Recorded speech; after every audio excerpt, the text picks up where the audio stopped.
AI adoption has gone up 50% year on year in 2025. No?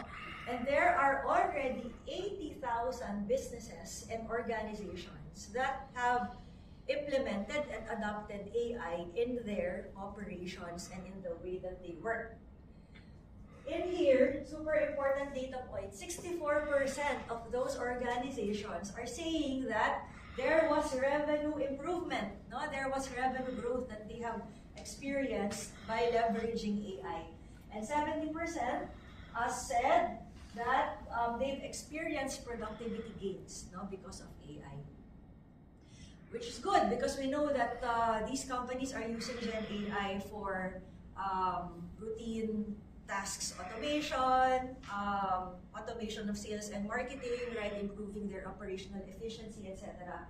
And the forecast is that by 2030, AI market in the Philippines will grow to $3.5 billion.